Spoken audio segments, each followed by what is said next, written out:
But Razorfist, since we got you on the show, you know, you are one of the most passionate Daredevil fans I think I know. Oh, yeah. Out of anyone on the internet, period. And we got this story about Daredevil Born Again getting shut down by writers' strikers out in New York. And what's interesting about Daredevil Born Again is that it's an 18-episode season, but I think the episodes are only like half hours, so it's basically like a 9-hour Netflix season. I want to get your take. They're going a half hour with this show.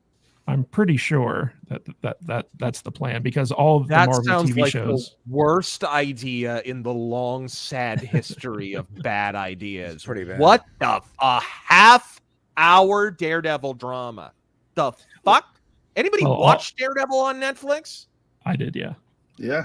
Like some of the most decompressed storylines, some of the most decompressed writing you'll ever see in your life. That was one of the reasons that show worked, was they were not afraid to pause and have silence for a moment. And how are you going to have one of those moments with fucking Matt Murdock and the preacher guy, the Reverend, where they're talking and talking about the nature of evil and life and death and shit? Like, how are you even going to do that in a half hour? Anyway, sorry, I got distracted. No. Please finish your question. Well, my question is, like, what do you know about Daredevil Born Again? What's your take on it overall? Well, I just learned something. I didn't know about the 30 minutes thing. I got to be honest, I've been avoiding all news about Daredevil Afterbirth. Everything that I hear is just detritus. It's worse news and worse news. Hey, Foggy's not going to be there. Hey, Karen's not. Oh, really? The fucking emotional core of the entire show is not going to be there? Nice. Sweet. But at least we have Vincent D'Onofrio, who just fucking embarrassed himself along with Daredevil on fucking She-Hulk in a goddamn Hawaiian shirt. Let's make that happen. I just don't fucking... I think Disney is going to parade this character around like a fucking skin suit. Look, Daredevil Netflix was such a confluence of brilliant creators who also happen to be passionate about Daredevil, all sort of converging. Jeff Loeb has written amazing Daredevil comics, and now he was in charge of a Daredevil show. Drew Goddard already had a background and happened to love the shit out of the Daredevil comics.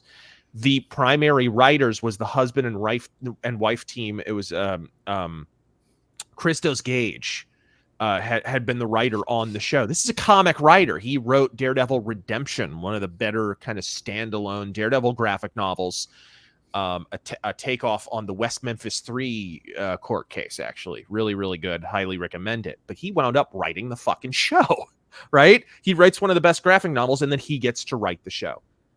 All those people fucking gone. All those people are gone. None of them are working on it. This show is not about the actors. It's great that Charlie Cox has work. I'm happy for him. He got fucked when Daredevil got canceled. His whole family, Daredevil was a family business for him. His wife was like the seamstress or makeup artist. She worked behind the scenes, right? So overnight, his whole family didn't have an income. I am over the moon that Charlie Cox, a very good actor, has a gig. It's unfortunate that it has to be this, because a show is good because of who is behind the camera, especially in long form decompressed television like this. You need this is definitely a case of authorial supremacy.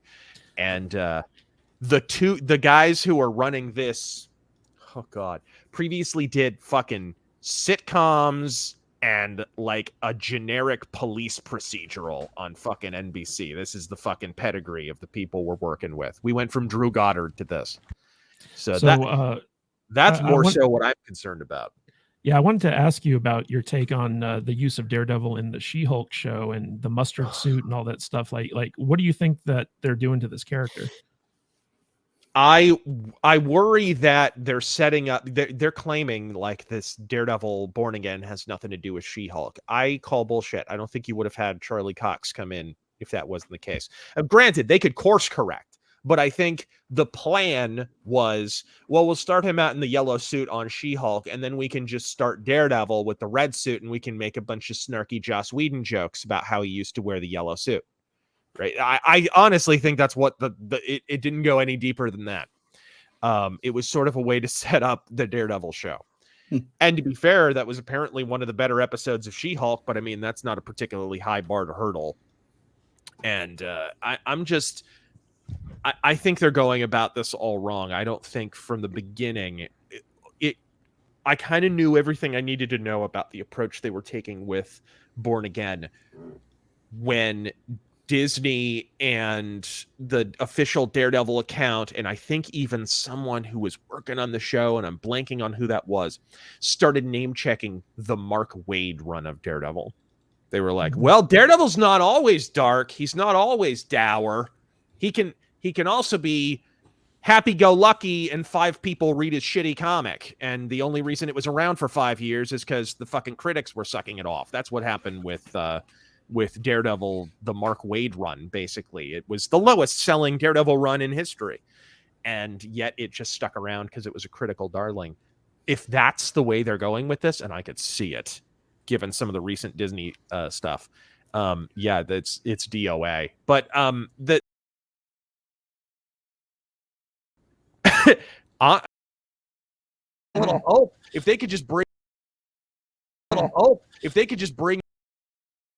Daredevil show. Yeah, but this is actually going to push back the production quite a bit. Yeah. I think these productions. Well, especially considering that they're doing like 18 episodes that they got to shoot, so it's kind of weird. And it is weird that they're bringing in, like, you know, other actors to play different roles, like, you know, like you said, the emotional core of the Netflix show is pretty much missing from this. Well, yeah, we also recast they recast Vanessa Fisk, who is pretty goddamn well established and important for 3 fucking seasons, and now you recast her for no fucking reason. What the fuck? Just silly. And not to mention, Kate Bishop defeated Kingpin pretty soundly. So, yeah. You know, all it needs is a bow and arrow. Who knew? Exactly. But sorry, that was Hawkeye. I was thinking he had been on She-Hulk. No, he embarrassed himself on an entirely different program. Fucking Hawkeye. This is true. So we talked a little bit about Marvel. Hey guys, if you like this podcast, don't forget to like and subscribe to the channel and comment below on your favorite video as well. That goes a long way with helping us boost our channel and get out there in front of more people. And it lets YouTube know that we're doing something right. And if you want to catch us live, we go live 2 times a week, once on Saturdays at 10 a.m. Pacific time and on Tuesdays at 1:30 p.m. Pacific time. So join us there in the chat. We will see you on the live stream. Stay salty.